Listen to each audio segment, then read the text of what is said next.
Hello, and this is Jonathan Beck of the Piano Lesson. How you guys been doing? Um, Wanted to talk a little bit about some warm-up exercises, good old-fashioned warm-up exercises, some things that one of my teachers gave me, um, and talk about some scale exercises also, especially for you jazz players out there. Talk about some blues scales and then how you might apply them. Uh, One of the best warm-up exercises I've ever used is really just if you kind of take your hand and you say, take your fingers, put them against the back of the piano, and I'll just play my pinky just like that, okay? And then I'll put the other fingers up, okay? And then I'm going to play my ring finger, and I'll show you what that looks like from our bird's eye camera.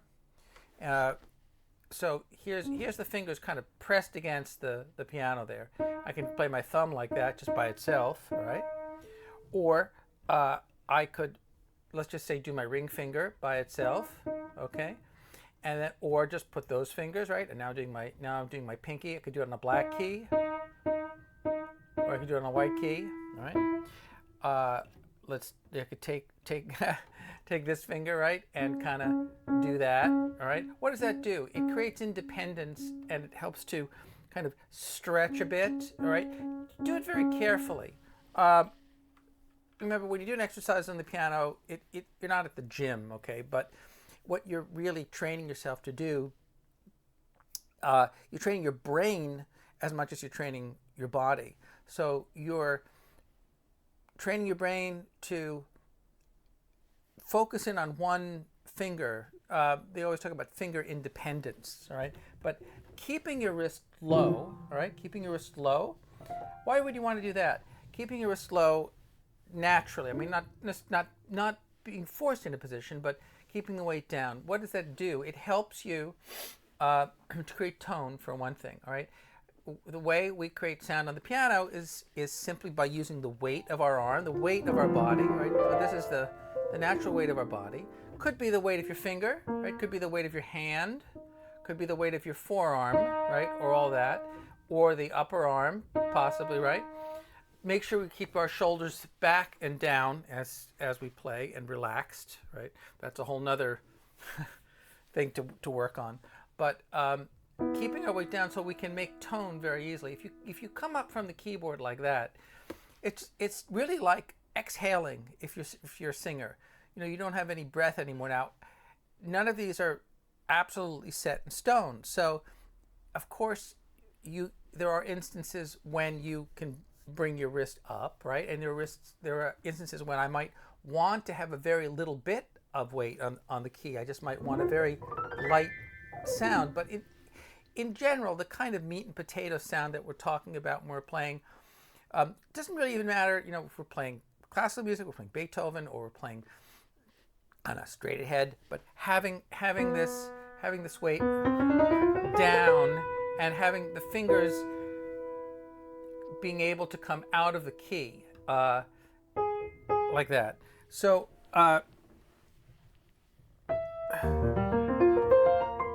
keeping the wrist down helps to keep the fingers from getting stuck in the key. Also, it helps us to, raise the finger. If I drop my wrist like that, well, then my fingers are going to get stuck in the piano. Okay, but thinking about finger independence and kind of tossing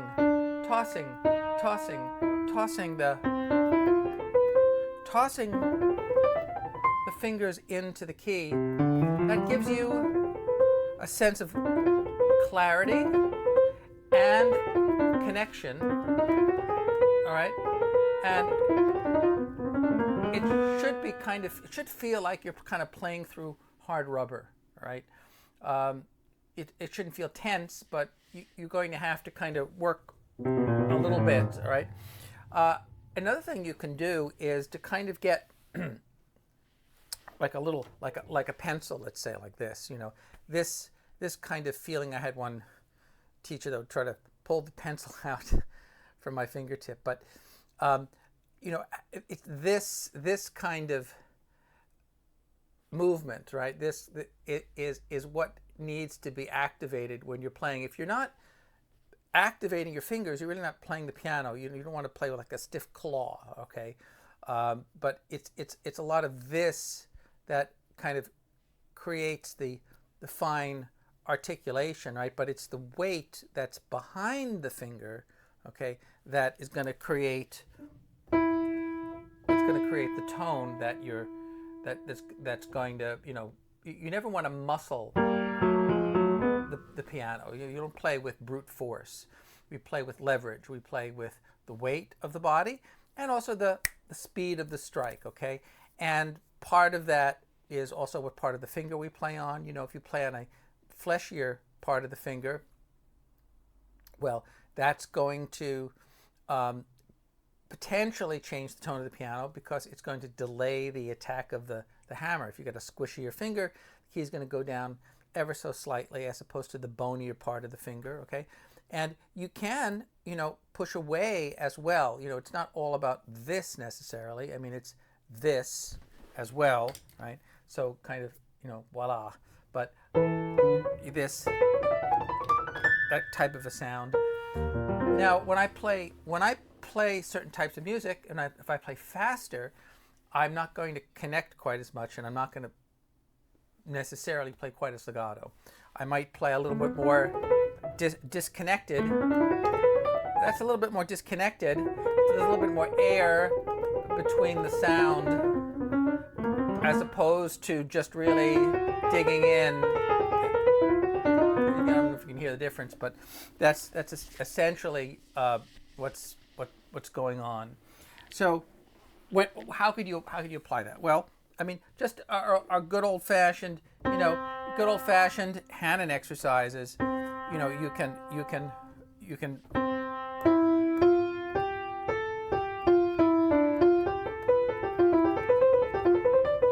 Right?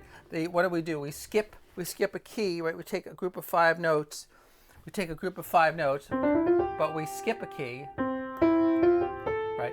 Skip a key, stepping down, skip a key, stepping down, skip a key, stepping down.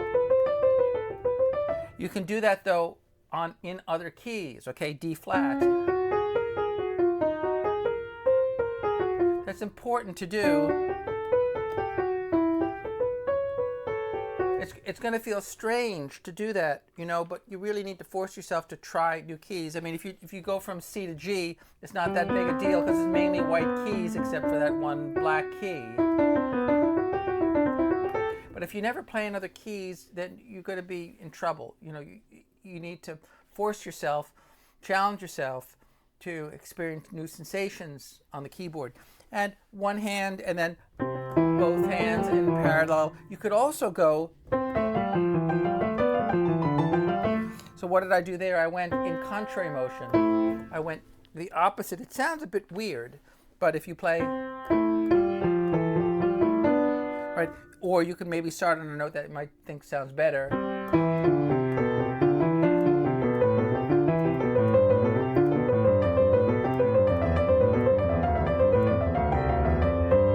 That might sound a little bit better, I don't know, but playing in parallel is easier in a sense because it sounds better because you're playing the same keys in both hands, but it's a little more complicated because you're using different fingers. Whereas if you're playing in contrary motion using the same fingers, right, although on different notes, but trying to develop, you can kind of brace your hand and just sort of find the ideal spot at which to strike the key, almost like finding the right spot on a tennis racket or a golf club. Finding that spot where the key just falls. It just falls the easiest, and each note is even, right? So now let's kind of jump to applying some of these things to scales, and particularly, we all know our major and minor scales, but playing our blues scales, B flat blues or F blues.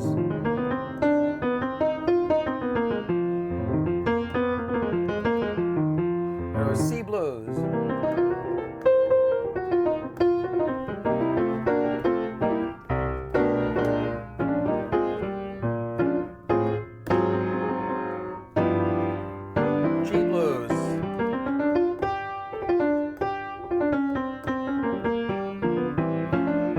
Right? And also, the blues sounds that we get are notes from the scale, but they're in clusters. They're notes of the scale, but played in little groups. So rather than playing each note individually, I might play, let's say, 1, 2, I might play that group of notes. I might play a 4-note cluster or a 3-note cluster, playing in the cracks. And it gives the illusion that we're bending the note, kind of like a guitar player would bend a note, or a singer might bend a note. But playing in the cracks, that's a big part of playing the piano and playing even in Beethoven. You know, you have there's a sonata in G major where he goes what is it? He does this,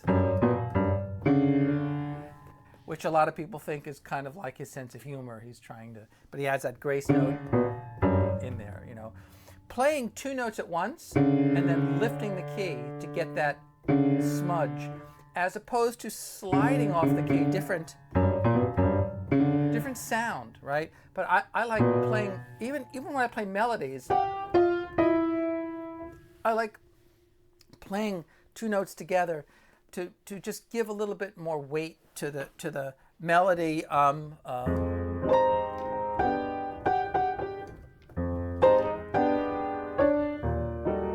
As opposed to, that's a cleaner kind of sound, and that's chords. Right, so octaves.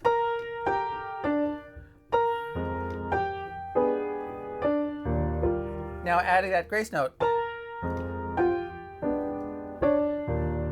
it just has a little bit more grit to it, and it kind of picks up your ear.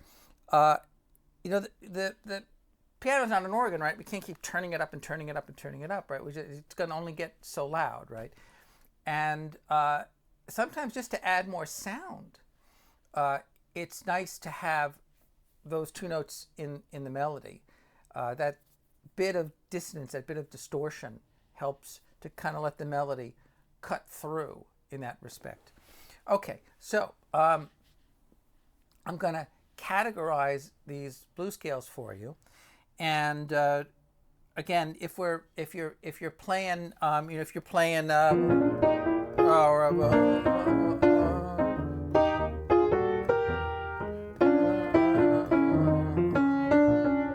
playing like a monk tune, okay, you're going to use your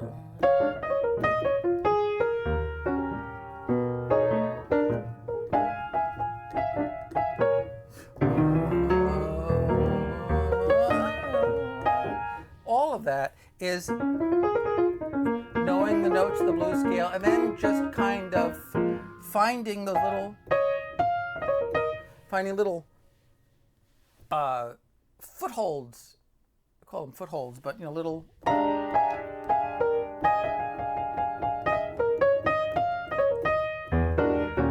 An interesting thing about the blues scale is that there's 2 ways to approach it. You could have one scale for all the chords. So in the blues, there's 3 chords, 1, 4, 5, and you could use that scale for the entire improvisation.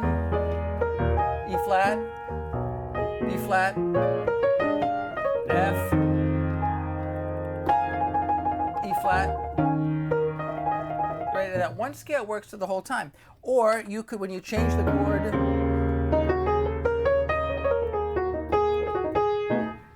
change the scale. Play an E flat blues instead. Play F, E flat, B flat.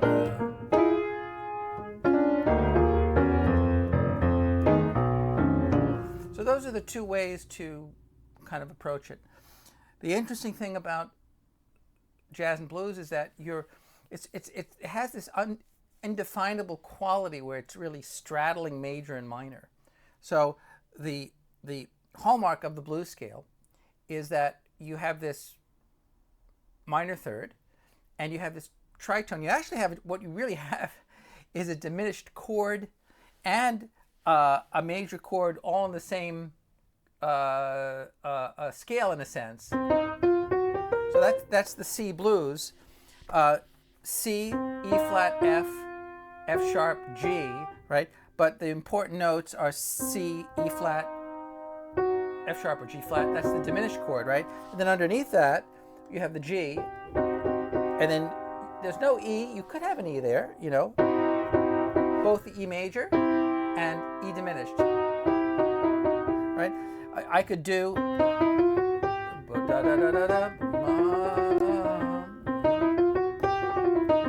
now. That's an extra note in the blues scale. C, E flat, E natural, F, F sharp or G flat, G, right? Usually the textbook blues scale doesn't have that natural, the E natural in there. But it's that ambiguity. And then to finish it off, you have the B flat, the flatted seventh, and then the C. So let's just kind of take a look at that. There's our scale, okay? And oh, that's not very good, is it? Can I get another marker? Let's see if I can get a better marker than that. That's better. I think it's a little better. Okay. So C, E flat, F, F sharp. Oh, it's not F sharp. F sharp. I'm going to spell it as a G flat just to make a point. Okay. G flat, G natural. Well, maybe I won't make that point. Maybe I'll just spell it as F sharp. F sharp, G, B flat. Okay, and then we're back to the C again. Okay, so C, E flat, F, F sharp, G, B flat, and C. What would those be in terms of scale degrees? Well, C is the first note. So 1, flatted third, because E is the third note in the C scale. This is a flatted third.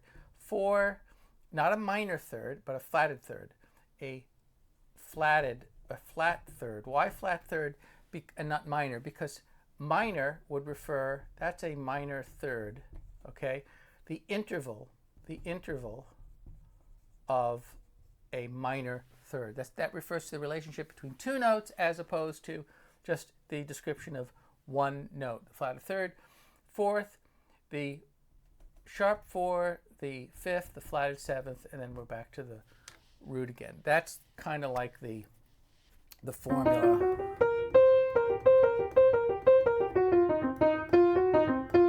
And that note right there, there is your tritone, kind of, the magical tritone. So you have this, precisely halfway in between the octaves. So what you have is you have a perfect fourth here, okay? You have a perfect fourth here, right? You have this perfect fourth. You have this perfect fourth, and then you have this note stuck in the middle, right? And then you have your from the perfect fourth, you have this flatted, right? So this group of notes, very similar to that group of notes in terms of the interval relationships. You have a minor third and a step, minor third and a step, all bound, they're bound, B-O-U-N-D, they're bound by a perfect fourth, right? So you have that. And then you have this extra note here. Take a look at those notes also too. E flat, G flat, B flat. It's a, if you look at that by itself, right? E flat, F sharp or G flat. Let's say G flat for our purposes right now. And then B flat, right? What is that? That's an E flat minor chord. So you have this and this.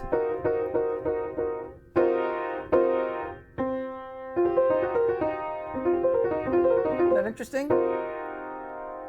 I mean, when you're learning things, always try to examine them from a different vantage point and try to see if you can understand them from things that you already know, okay? So you have your conjunct fourths, you have your, I'm sorry, they're not conjunct, they're disjunct, the disjunct fourths, the disjunct because they're not overlapping.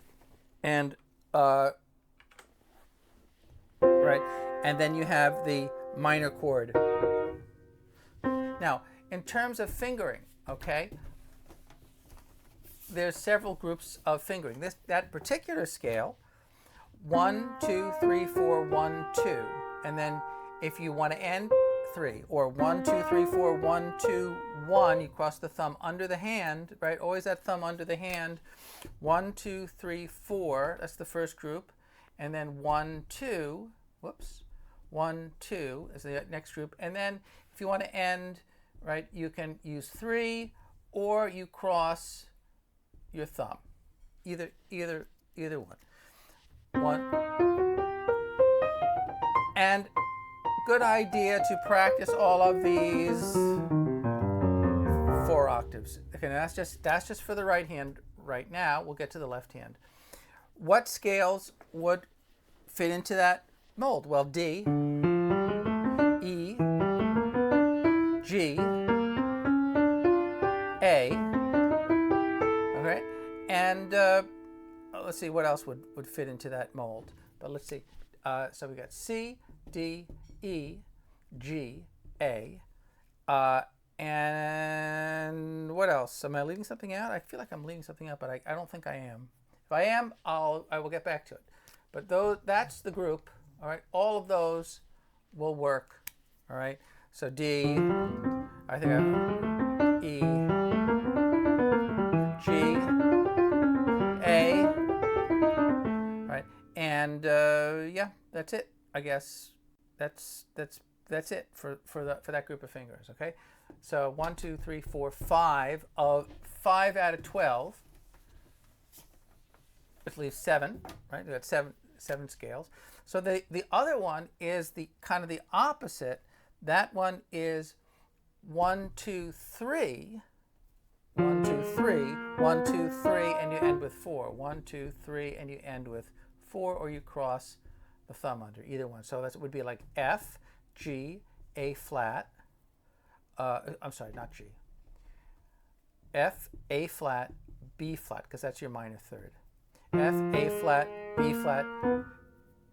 B natural, C, E flat, and then you're back to F. So that's our F.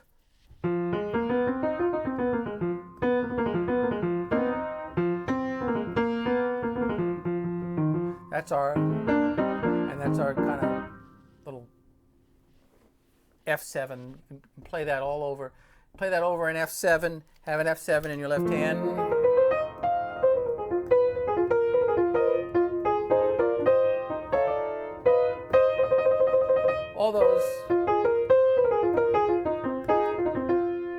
All those licks kind of work. So B flat. And this is an instance where you will have a black key. You'll play your thumb on a black key. Typically, we don't think of doing that, but you could do that. So F, B flat would work. Also, E flat is a good choice for that scale. And potentially B. B is an interesting scale. We'll get back to that. But those 4 right there. So now we have 5 plus 4. That's 9. And then we have three scales left for the right hand. And the scales that we missed. Okay. So let's look at D flat. Is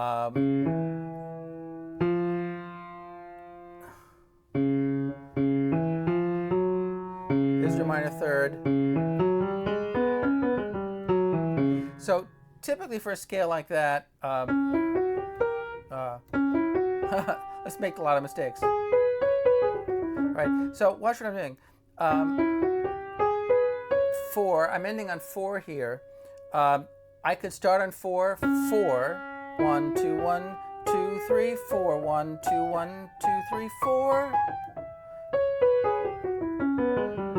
Now I could start on 2, but to get into good habits, starting with 4. Why? Because you never know if you're going to go down or up in the heat of battle. So if you just associate that finger with that scale, 4, 1, 4, 1, 2, 1, 4, 1, 2, 1, 2, 3, 4, 4, 1, 2, 1, 2, 3, 4. All right, that 4 is good going down and good going up. But if you happen to be in the neighborhood and you need a 3 or you need a 2, that'll also work. But having this group of notes, you know, likewise, A flat. So we have D flat, we have A flat, and what was the and F sharp? 4, 1, 2, 1, 2, 3, 4. 4, 1, 2, 1, 2, 3, 4.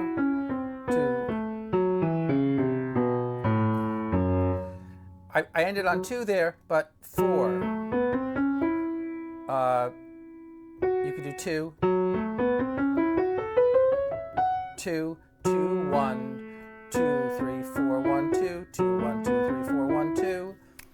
2, 1, 2, 3, 4, 1, 2. That's for F sharp. Okay. I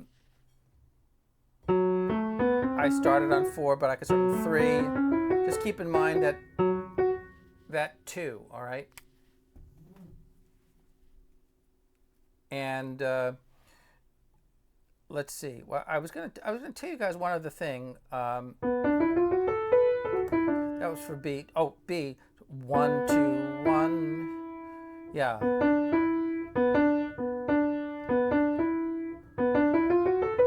Trying to I think it was the F sharp scale I was thinking of. I mean, it's possible to go 1, 2, 3, 1, 2, 3, 4. I mean, that's possible. But I would use the or G flat, however you look at it. That would be the remaining fingering that I would use. And again, that's for the right hand. Okay, we didn't get to the left hand today, but we'll do something else with the left hand. Okay.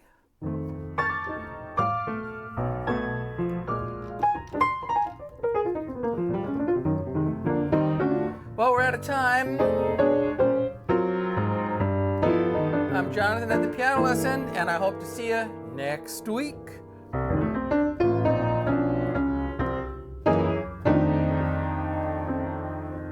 Adios.